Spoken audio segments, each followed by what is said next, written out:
Hello, everyone. It's Lisa Joan Anderson at Special Needs Nutrition and Coaching. I wanted to share with you today about how to start a blenderized diet because I get asked this a lot online and actually from people I talk to. And I know there's a lot of confusion that's out there, and people think that, they hear that it's better for their child or their loved one, and then they throw up their hands and think, okay, I just blended the same dinner that we ate and my child is still vomiting or having diarrhea or constipation. And so I want to clarify for you what sort of the steps that are needed in order to create a blenderized diet that is really going to help your child or your loved one and nourish them and actually stop all those digestive distress symptoms from happening.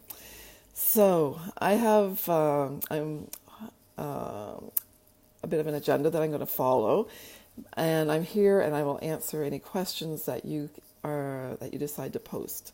But let me first start as to why it's important to do a blenderized diet, especially if your child is having severe digestive distress symptoms and they are on a commercial formula and they just don't seem to be thriving.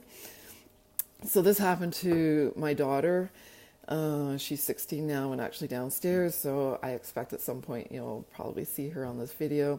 I also have somebody here replacing windows, so who knows what's going to happen. I'm a mom just like you are, and things can happen. Anyways, so let me get started. Why do a blenderized diet? So the thing is, what I found with my daughter was after a long hospital stay and lots of medications and surgery, her gut was just a mess. And in fact, even as a young child, as a baby, she couldn't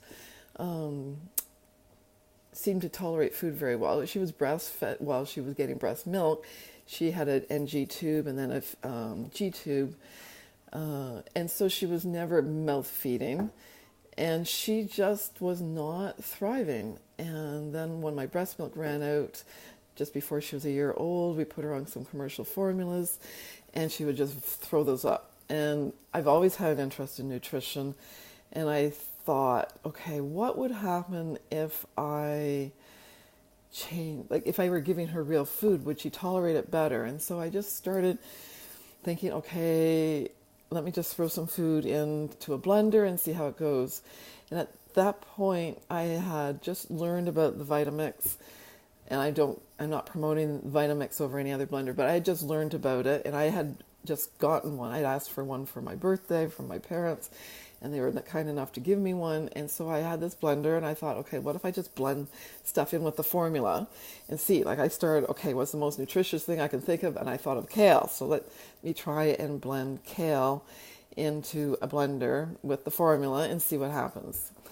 And I just played around with things. Well, literally it took me 4 years to figure out what the right balance was, but it didn't take me 4 years to figure out that something with food was working.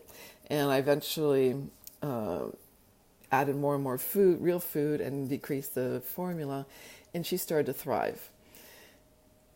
She was vomiting less, she was having less diarrhea, she was awake a little bit longer, like she had yeast through her body, and so she'd be only awake at a year and a half for 6 hours a day, and that wasn't really, I didn't think that was a good thing either.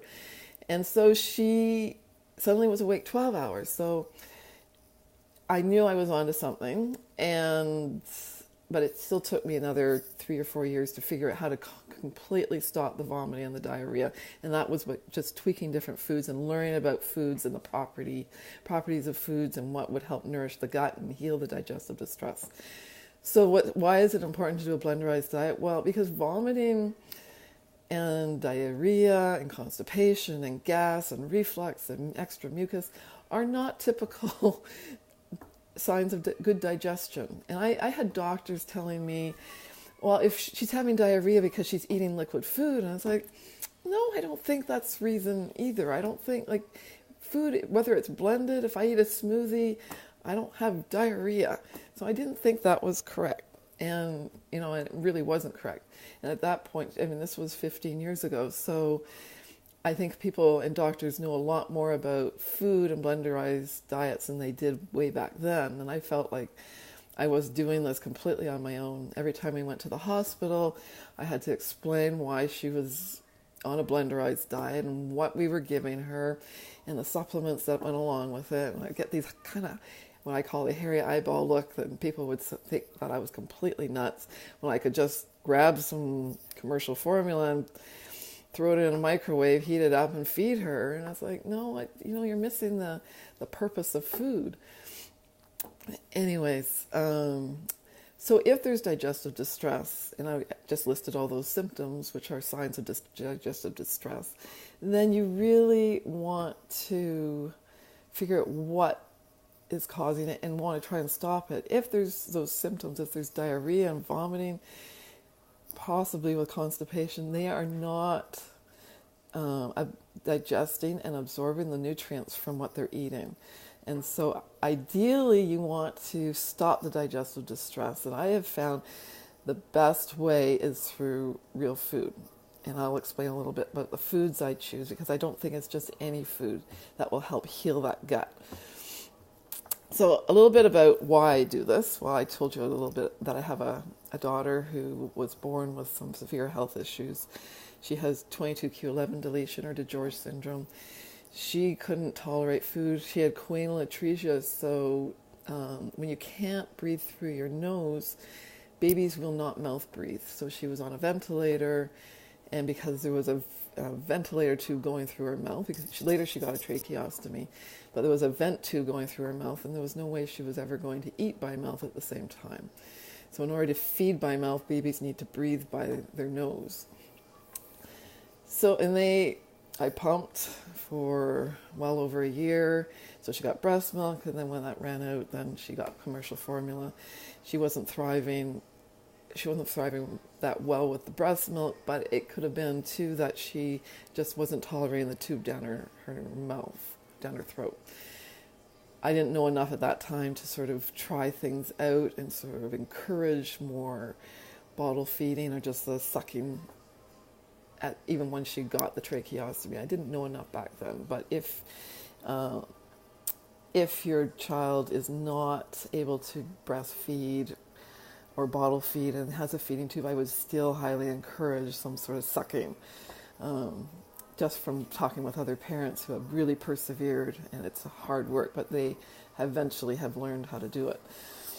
So I told you already that I had a huge interest in nutrition since I was a teenager, and just loved learning about food and supplements and how to eat the most healthy you can.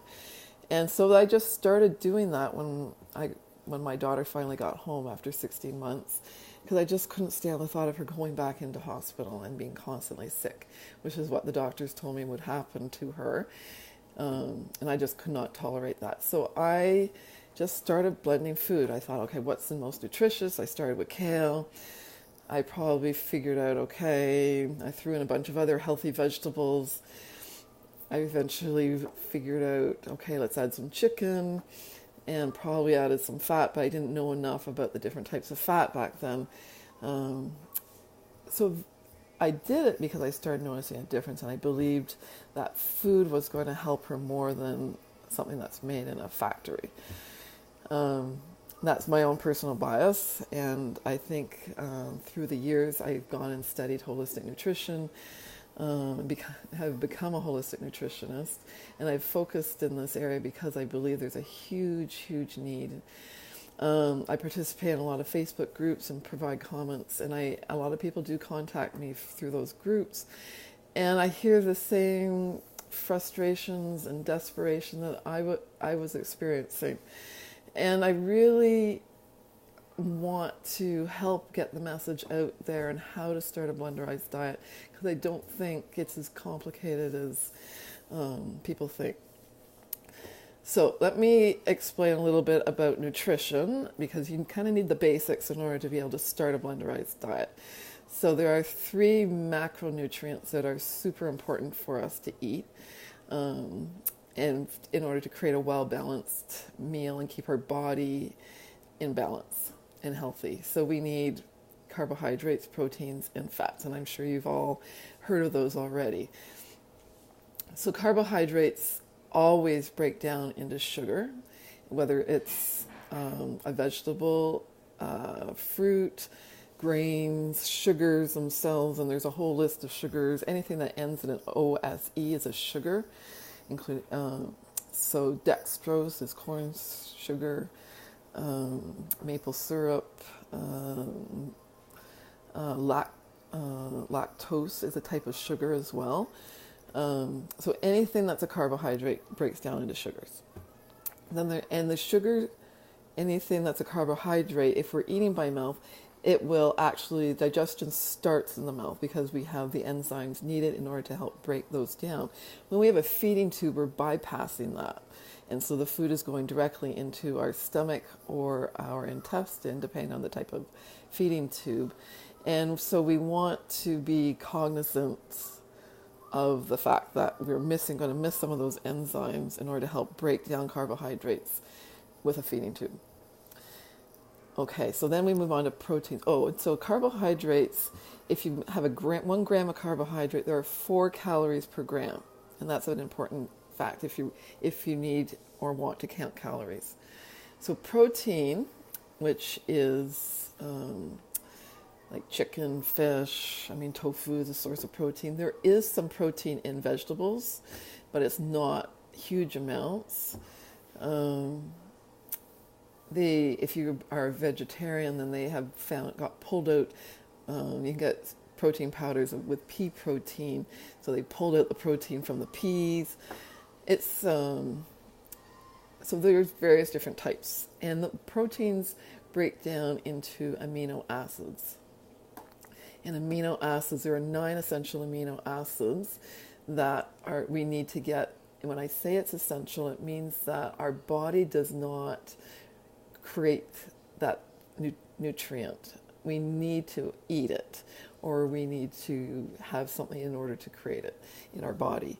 So there are 9 essential amino acids. If you want the list of them, then I can send that to you later, or post it below the video. Just let me know if you're interested. So if you're missing some of those 9 essential amino acids, then your body isn't going to be in balance the way it should be. So those 9 essential amino acids are always in any sort of meat or fish protein.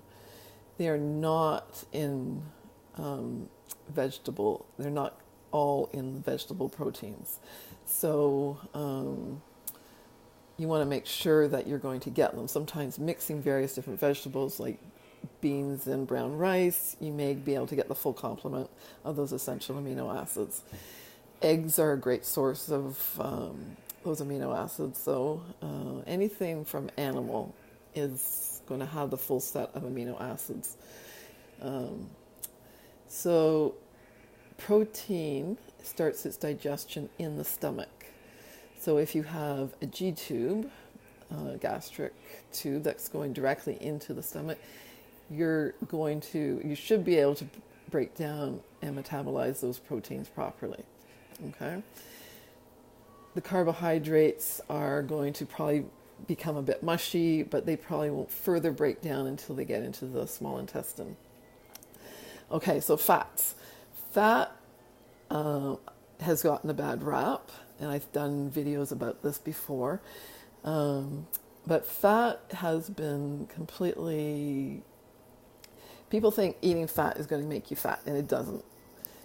I guess you can if in the very long term if you're eating a lot of it and a lot of sugar. But most good, clean sources and healthy choices of fat are actually very nutritious for you. So fat, when I talk about, so there's saturated fats, like from chicken or meat. Coconut oil is a saturated fat, but it's also called a medium chain triglyceride. So fats are also called triglycerides. And then there's the monounsaturated fats, which is like olive oil. And then you have the polyunsaturated fats, which are the vegetable oils. And the vegetable oils are nutritious, but you never, because they have these little bonds or carbon bonds that join them, you never want to heat a vegetable oil. So anything like safflower, sunflower, corn, soy, evening primrose oil, borage oil, and fish oils are all polyunsaturated fats or triglycerides. So polyunsaturated fats are healthy for us depending on how you feed your body with them. So if it's a vegetable oil, you never want to heat it. Some are more inflammatory, and we tend to get a lot more of these types of vegetable oils in any food that we eat, especially if it's been processed. So sunflower oil, safflower oil, canola oil, I usually recommend staying away from those just because you never know the source. If it's in a opaque glass bottle and it says unrefined, then those can be good sources of omega-6 if you're not getting omega-6 in anything else. What's really essential, so omega-6 and omega-3 are essential. We have to get through the food that we eat. So usually I don't recommend ingesting more omega-6 only because we get it in a lot of the foods. I recommend really trying to get omega-3 because it's usually what's low. We usually don't get enough of it. And the best source of omega-3 fatty acids or triglycerides is in fish oil. And I know there's good quality fish oils, there's bad quality fish oils. If you want to know, just send me a message and I can share some of the good sources of fish oil that I would recommend. So fish oil, the advantage of using fish oil over these other vegetable oils is that what we want is the omega-3 fatty acid to break down into EPA and DHA. And it can, if our body is healthy and strong, and it can convert the omega-3, and there's a huge process that I'm not going to get into, but if it can convert the omega-3 into the EPA and the DHA, then we are good to go, and our body's going to benefit from that. However, if our body doesn't do that exchange very well, or something's broken down, and it's very difficult to tell, then the best way to get it is through fish oil because it's already got the EPA and the DHA, and there's no conversion necessary in our bodies. Once we ingest fish oil or seafood, we are getting the EPA and the DHA directly. So when I work with clients, I often will recommend a fish oil, and it really does help to nourish the gut, heal the gut, nourish the brain, and you want to look for a source where there's really high amounts of the EPA and the DHA. And again, I can share some good supplements with you, and I don't get a cut. I'm not here to promote supplements or specific ones. I just want to help you understand why certain things are important. In fact, I actually recommend, when I talk about food in a minute, I actually recommend alternating between chicken and fish. So if you're a vegetarian and you don't, consider either a fish oil, or you can actually get a vegan, I don't think it's called fish oil, it's a vegan EPA or omega-3 supplement that you can take, which will have the EPA and the DHA there. And again, send me an email or text message asking me if you want the names of some of those supplements. Okay, so fat is important. Ideally, gain a mix of those. Flaxseed oil is another one. It has omega-3 and omega-6. Not as high in omega-3s of the fish oil, and you have to do the conversion in the body. Anyways, fat is digested in our small intestine. So what happens if it goes into the stomach, it gets mixed up with the enzymes, and the stomach acid helps to break down the food, and it goes from the stomach to the small intestine with a little bit of the stomach acid with it. And so when it enters the small intestine, the acid that's transferred with it triggers the gallbladder to release bile into our small intestine. So bile is important. It's created by the liver. Our liver needs to be healthy to be able to create it. It then goes from the liver to the gallbladder to be stored, and when that stomach acid gets transferred into the small intestine, it triggers the bile to be released by the gallbladder into the small intestine, and that is what starts breaking down the fat. So I just explained one of the big reasons why we want stomach acid. And I know a lot of my clients are on acid blockers, and that's not necessarily a good thing, but that's another message that I can talk about another day.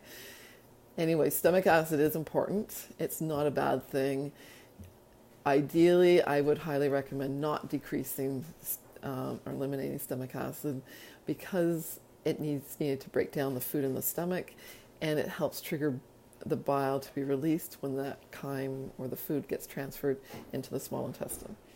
So the small intestine breaks down the fat.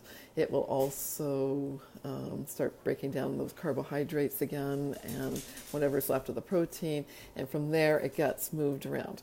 So my daughter is here, so I think she wants to say hi. She's been writing Christmas lists. You can say hi. Are you going to have your lunch? Okay. Are you going to have your lunch? Okay, let me finish this. She wants to go shopping. Okay, you start your lunch? Okay, so that's how digestion works. So when we are creating a blenderized diet, we want to make sure we have carbohydrates, protein, and fat. And we want to ideally make sure we're covering all those essential nutrients. The fatty acids, the amino acids, the fatty acids, basically the omega-3, those 9 essential amino acids from the protein. And I'll throw one additional nutrient out there, which is vitamin C is essential.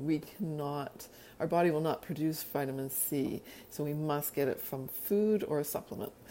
So we will get vitamin C in some leafy green vegetables. I don't normally recommend using oranges or citrus, but leafy green vegetables are certainly going to have enough, or I will recommend, especially if your child or your loved one is suffering from constipation, adding a vitamin C supplement in to help keep things moving as well. So vitamin C is essential, and technically on the carbohydrate side.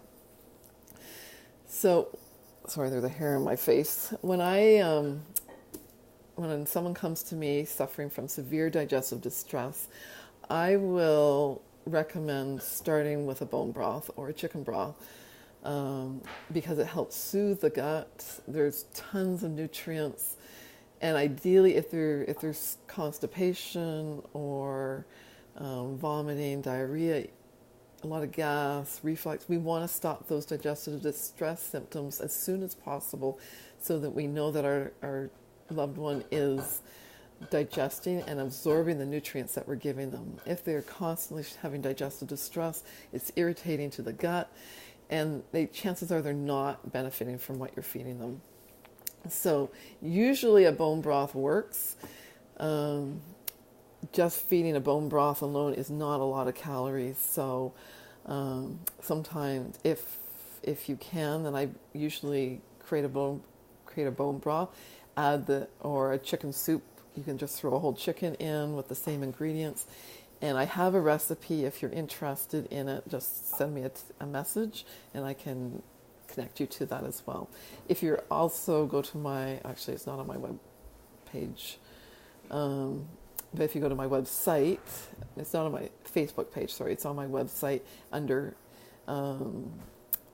if you go through all the links under free, it will come down in the drop-down menu. You'll see chicken soup or bone broth recipe there.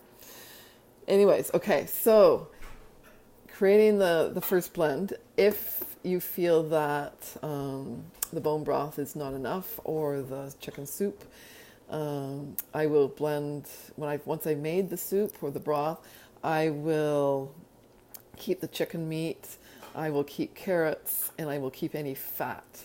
And I will blend that all together and feed my loved one as much of that as they want. And again, it's not a lot of calories. I will often suggest adding some spinach leaves or kale. Excuse me. Sometimes if there's an oxalate issue, that doesn't go over very well. You can try broccoli sprouts, something green. If there's a green vegetable, leafy green vegetable that's they can digest, or they do decently with, I would throw that in. Excuse me. You can use parsley too. That's included in my recipe. Sorry, I just need to get some tea.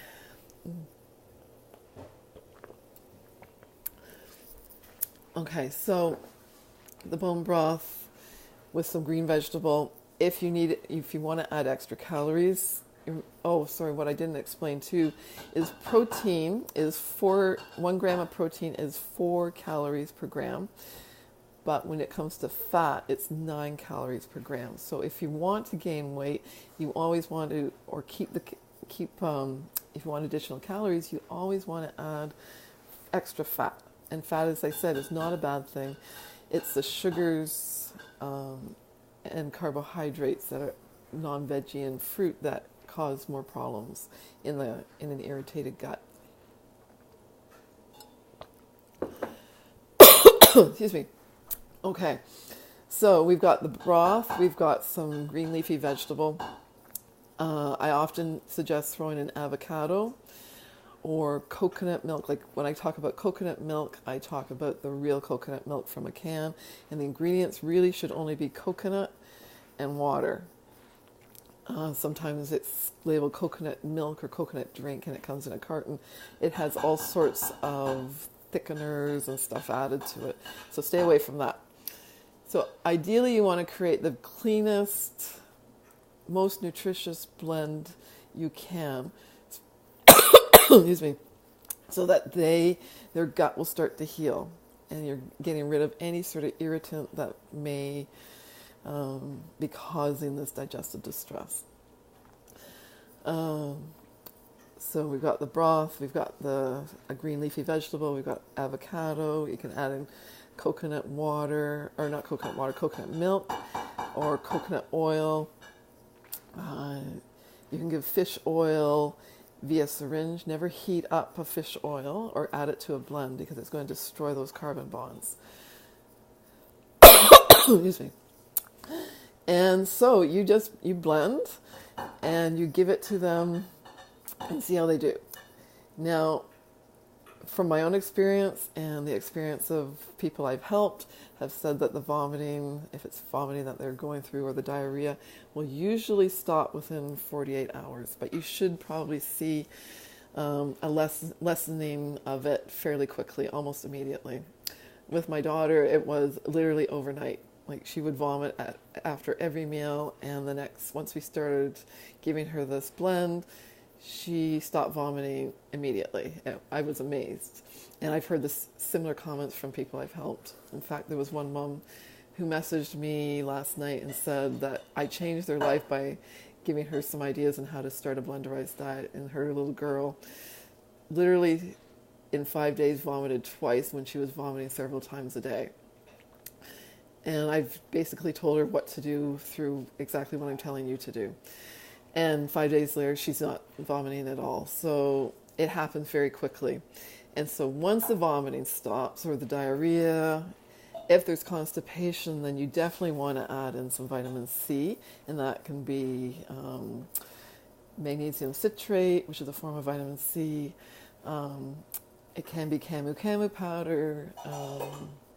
Those are the two sources I usually go to.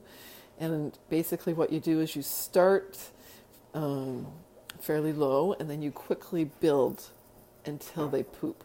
Basically, vitamin C is a water-soluble vitamin, and if they get too much, it's going to cause diarrhea, and because the body's just going to excrete it. It's not going to get stored in the body. Okay, so there's a little tip on constipation. But the constipation and the vomiting and the other digestive distress symptoms should disappear within the first 48 hours to 4 or 5 days. Once that happens, then it becomes what I call your baseline blend.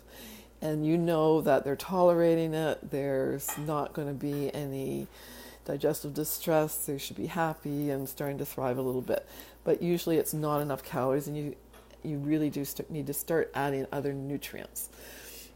So this is where I say you want to focus on monosaccharides.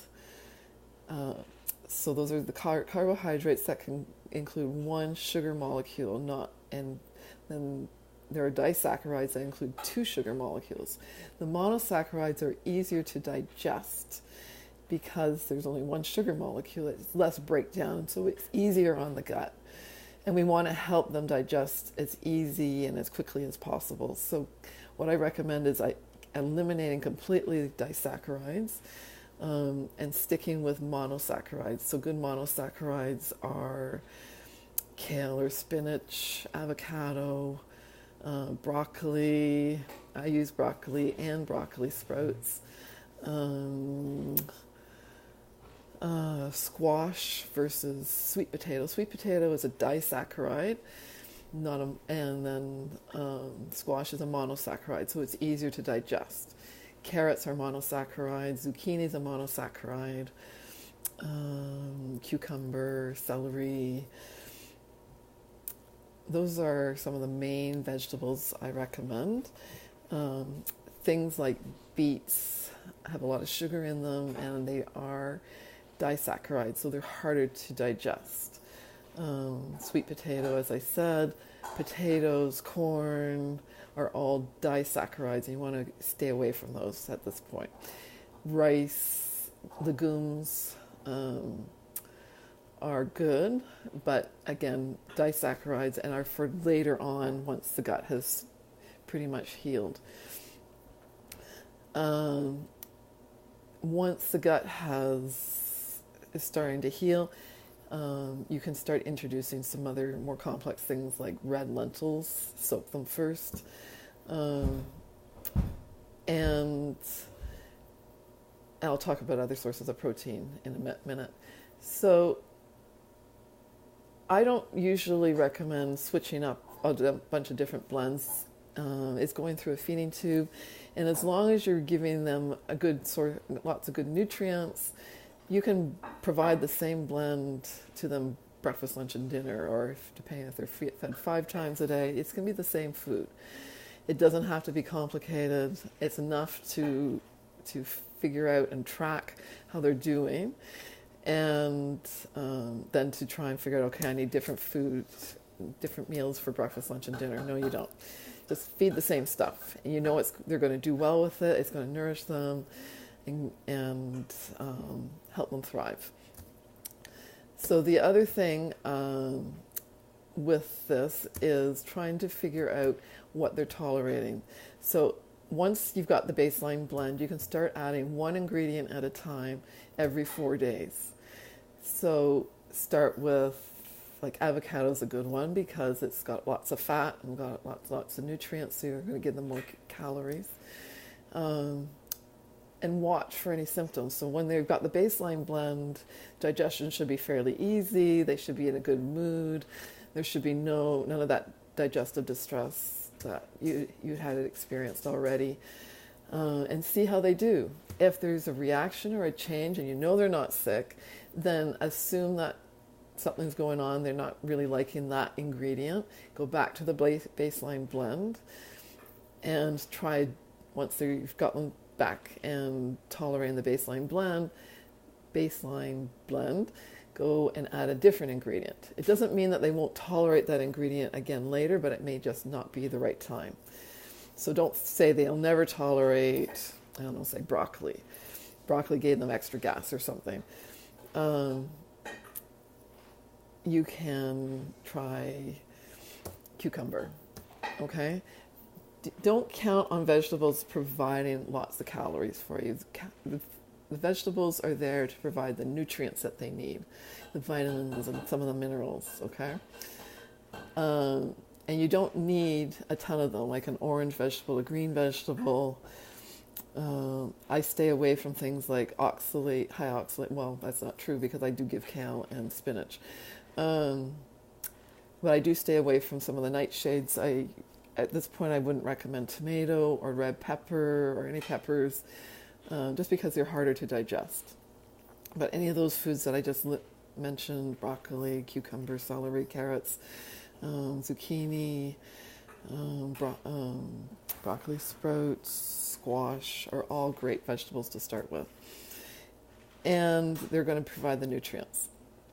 So with protein, you want to look at, it's about 1 gram of 1 gram of protein per, sorry, am I getting that right? Yeah, 1 gram per pound body weight. No, sorry, that's not quite right. Yeah, no, sorry, my memory's foggy on this. I can clarify that in the comments below too. So you don't need a lot of protein, but you need enough to make, and you want to make sure you're getting those essential amino acids. So ideally, some sort of animal protein is beneficial.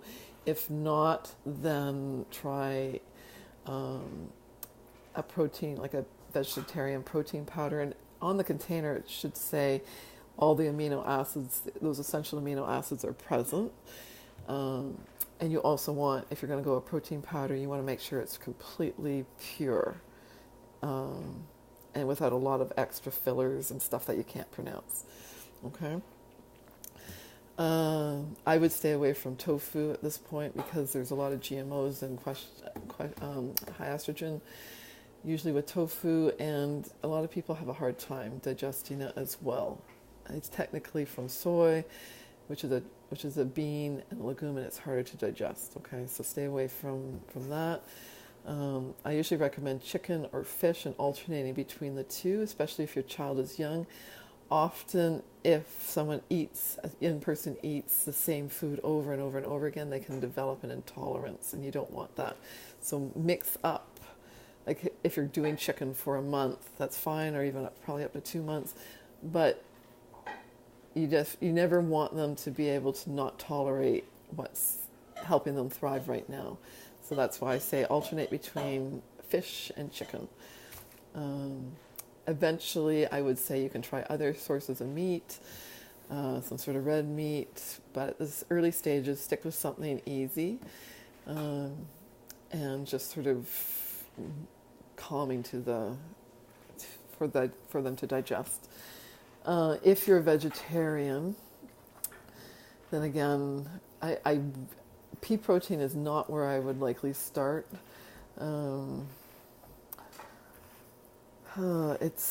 I would be looking at some other sources and seeing what you can get out of some of the vegetables that are monosaccharides as well.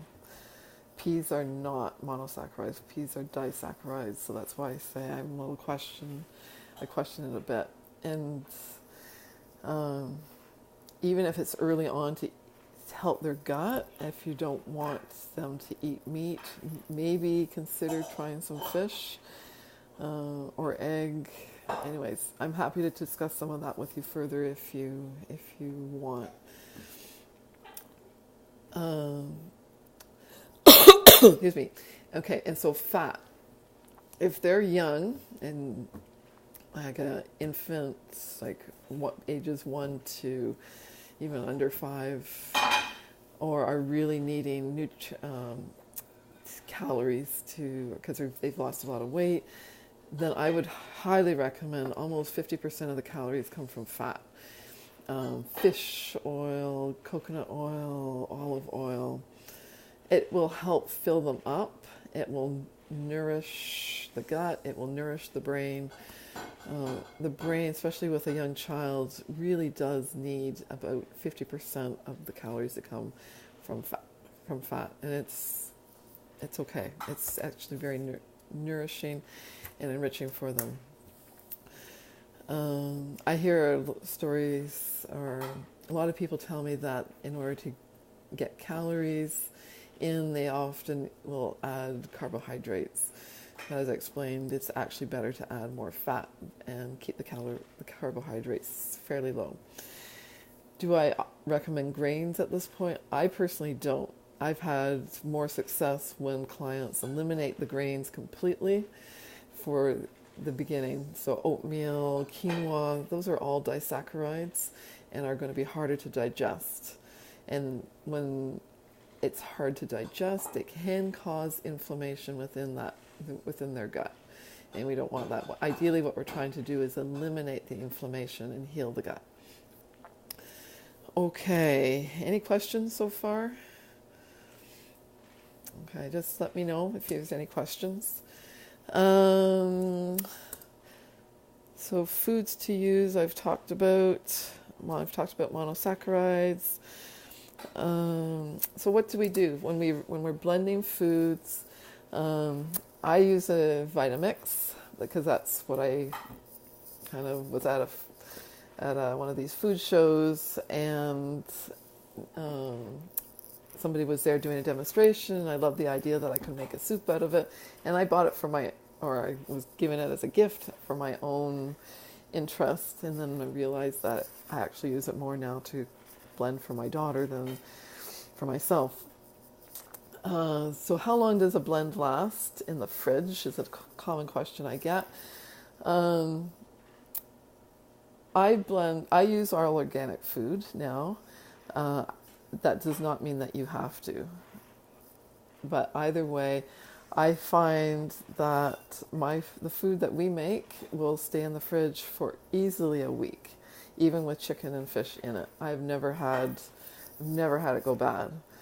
I've actually pushed it longer to see how long it takes for it to go bad.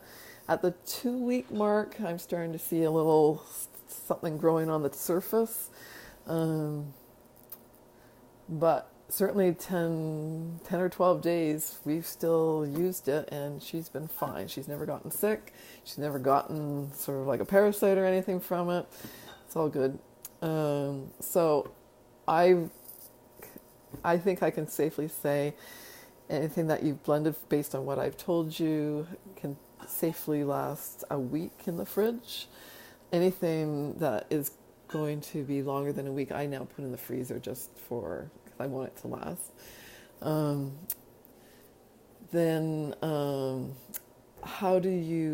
So if you've got a young child, now my daughter is 16, there she's eating her lunch. You can see her. When I've blended, what I do every morning is I heat up her food. She eats a lot of food now. I'll talk about what we did when she was little and what I recommend to clients. She eats this. This is 4 cups. She eats this every meal.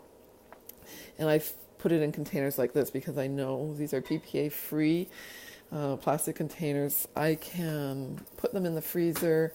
I can put them in the fridge. They stack nicely. And so that's what we do now. If when she was younger and eating smaller amounts, I used breast milk bags. Initially, when you're starting out with a blend, chances are you're going to be blending likely every day, only because you don't want to make a lot of a new blend. You can make a lot of the baseline blend and maybe store that, but you're not going to know how an ingredient's going to go. And if you blend a lot with that new ingredient and that doesn't go over very well, then you're wasting a lot of food. So I would maybe once you got into the baseline blend, and freeze that or keep that in your fridge for up to a week and just add one ingredient or the ingredients at a time. Once you know they're tolerating that new ingredient, that becomes your new baseline blend. So if you've got the baseline, they've done well with avocado for 4 days, no signs of reaction, then that baseline plus avocado is baseline blend number 2. You really need to track this. On my website too, there is a downloadable form that you can use to track it online, or just create a spreadsheet and track what they're eating and when you're giving it and any reactions, because sometimes it's hard to remember what the baseline blend was unless you've got it written down. So when I was processing all the different foods, when we were trying it out, you finished? Your face is a mess. I would process a lot of kale. Excuse me. I would process a lot of kale, or spinach, or broccoli. I'd buy it, process it, and stick it in ice cube trays in the freezer. And then when I was blending something, I would grab maybe 2 cubes of kale, 2 cubes of broccoli, 2 cubes of squash, and throw it in, and it was a lot easier. And then I wasn't wasting it so much, because if she didn't tolerate it, then I could use it for something else. I did that with all sorts of stuff that she eventually didn't tolerate, such as like mango and beets. I had bags of cubes all stored in the freezer. So you can blend those things and store them in the freezer, grab them out when you need them, and that saves a lot of time. Just for your information, when I heat up her food now, every morning I add a scoop of coconut oil, probably 2 or 3 tablespoons. So I don't add that in with our blend directly, just because I find it easier to warm it up, and it's not congealed, or the little tiny balls of coconut oil aren't going to block her tube. So I heat it up, and then I put it in, like, she'll eat her breakfast out of a 4-cup measuring cup, actually, for breakfast. And then for lunch and dinner, I heat it up in these stainless steel thermoses, and she just goes and helps herself.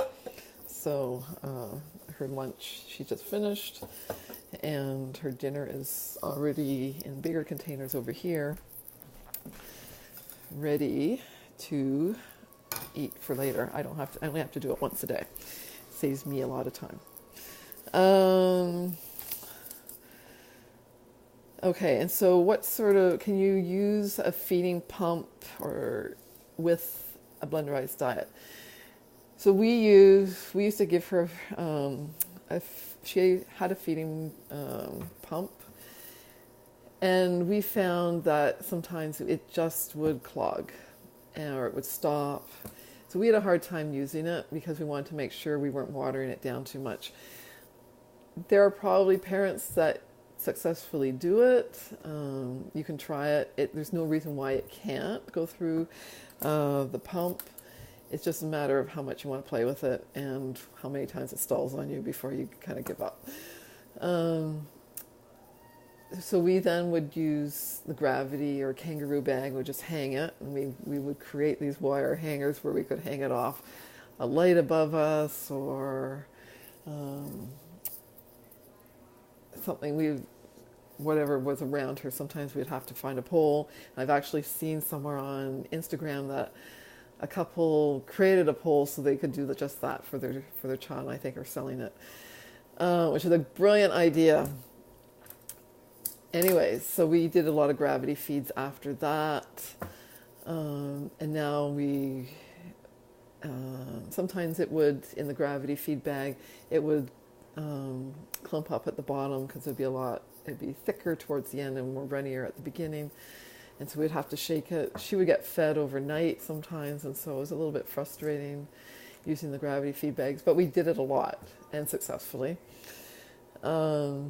Now we bolus feed. Well, in fact, she bolus feeds herself now, but we did bolus feeding for a long time, and we did it in conjunction with the gravity feed bags, depending on where we were or what the situation was, and how many times we had ready to give up on the gravity or the feeding pump. So yeah, you can use any source. As they get older, they can learn to bolus feed themselves, which is really nice. Okay, so I'm trying to think if there's anything else I haven't covered. Any questions? So I know I've also had some questions about the specifics for certain type of conditions. Um, for example, if your child has short bowel syndrome, um, starting out is very, very similar. I would make sure you keep the carbohydrates to a minimum, like just the vegetables, not a lot of sugar. In fact, I probably wouldn't give any fruit to start. And then it's really going to be trial and error. And then I'd want to have a conversation is what part of the bowel is missing? Is it the first part, the middle part, the last part? Because that will also give you some ideas as to whether they're going to tolerate, how well they're going to tolerate digesting fats and stuff. So yes, another conversation has to be had and some of the specific details, but definitely to start out, it's very similar. I did not talk about fruit when I was talking about food, so let me say something about that. I usually recommend cutting out fruit considerably. The fruits that I recommend, I would focus mostly on apple or pear because those are monosaccharides, or blueberries. And I do know that some people react to blueberries, so I would not give blueberry first. I would try apple first and then see how they do. Hi Tracy, your question is when you mention veggies, are they cooked? Yes. Early on, when you're first beginning, yes, cook the vegetables. There are some anti-nutrients in vegetables that can possibly affect how they digest. So, for example, kale and spinach do have some oxalates, and when you steam them, you're going to remove some of those. When you get to the point of wanting to add red lentils, you definitely want to soak them because they have an anti-nutrient, and I'm trying to remember which one now. Anyway, it'll come to me. So you want to soak that. If you get to the point where you're going to add some nuts and seeds, again, there's some anti-nutrients that it protects the plant from predators. So there is that nutrient. We want anti-nutrient around them, and we want to remove that ideally before we give it. So any nuts and seeds should be soaked. You can Google how long to soak them for. Lentils are super fast. All you're looking for is them to start sprouting. And once you've soaked, you don't want to ever cook in the soaking liquid. You always want to throw it out and start with some fresh water. So broccoli, spinach, kale, you want to steam a bit. Again, throw out the water, never keep it. Squash, cook it first. I usually roast it. I will roast, cut them open, get rid of the seeds, poke the skin, and roast 2 or 3 at a time, whatever I can fit in the oven. And then I just, if I'm processing it, if my daughter were younger, I would take out the flesh of the squash, stick it in my blender, blend it up, and freeze it in ice cube trays. And I did that. I would do that with kale or large amounts of spinach. What other veggies did I do? Cucumber, celery, I would use raw. Carrots I always use from the soup or the broth. As they get stronger, you don't always have to use the bone broth, but until that gut is really healing and you've got a really good blend, I would still use the broth. Now I just use water because she's older and she's done this for years. Any other questions I can answer? Tracy, Caleb does tolerate apples. That's good. Yeah, apples are good. Initially, if you're starting out and there's a lot of digestive distress, I would even peel the apples and possibly make some applesauce. No added sugar. Just heat up the apple until it's soft, and you can add that. Or you can already buy applesauce, unsweetened applesauce, and use that if you want to save a bit of time. As the gut heals, then you don't need to cook the apples in advance. And that would go with the pears too.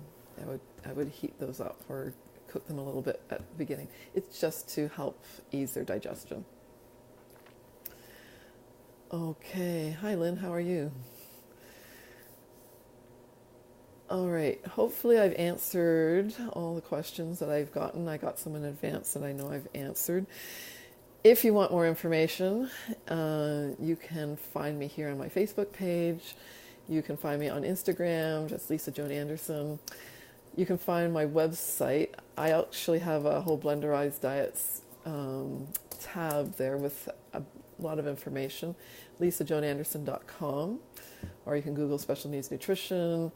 Off my website, I actually have an ebook where I talk about Blenderized Diet Quick Start Guide and how to start and the foods to use and actually why I recommend doing it this way. I get more into the science than I did today.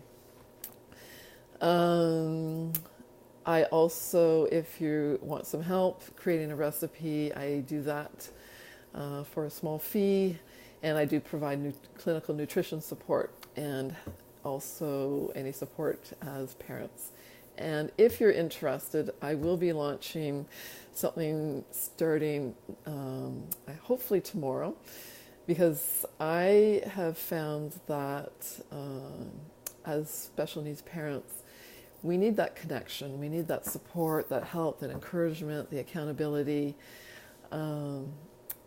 And so I'm going to be creating an online membership group that's not going to be very expensive, but I'm going to come online within the group a couple times a month for Ask a Nutritionist, where I can do this and we can have a question and answer period, or I will talk about a specific topic.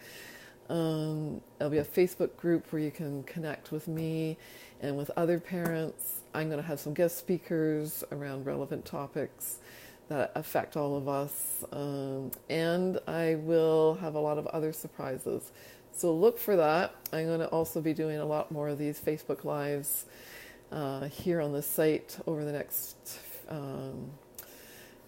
couple weeks at least, just to help promote the membership site and for us all to connect. So look for me there. Tracy, would the quick book be applicable to Caleb with his short bowel syndrome? Yes, because it will start out the exact same way, and you may find that it may be a lot more trial and error for you, just because of what he's going to tolerate, what he's not. Some people I've worked with have had a child where they take 2 steps forward and 1 or 2 or 3 steps backwards. So that's why I say it's super important to always know what the baseline blend is, because you may, if you throw too much at once, they can react and you never know what's going on. But until you try something and see how it goes, you're never going to know. So Tracy, in your situation, it's important to know what part of the intestine is missing, how does he digest other foods, or if it's only been formula that he's on, what sort of digestive distress symptoms is he getting, and how quickly after he eats is he affected. So if there's pain and irritation and vomiting immediately, and the feeding tube is going into the stomach, then it's usually a stomach thing. If it's a few hours later, then it could be an intestinal thing where he's having a hard time digesting fat in the intestine. So it's important to know some of those answers before sort of directing you directly as to what will specifically work for him. But definitely keep the sugar low to non-existent. I would, if he tolerates apples, that was great. I would hesitate to put in too much more fruit at this point until you develop a really good baseline blend for him. Okay, any other questions? And only the jejunum, no ileum, or okay. So if it's the jejunum is where the fat is digested, so hopefully he's going to tolerate fat, because that's going to be super important for all those reasons I explained earlier. So yeah, you can let me know how it goes. All right, so stay tuned for more. I will. ICD. Okay, yeah, I got that. All right, so I hope you all have a great day. I'm going to sign off for now. And so stay tuned for more. I'm happy to connect with any of you and answer any other questions that you have. And if you're watching this at a later time, then again, post some questions if you have any, or connect with me directly through Facebook or through messaging. I'm always happy to help. And have a great holiday season, everybody, as well. Talk to you soon. Bye-bye.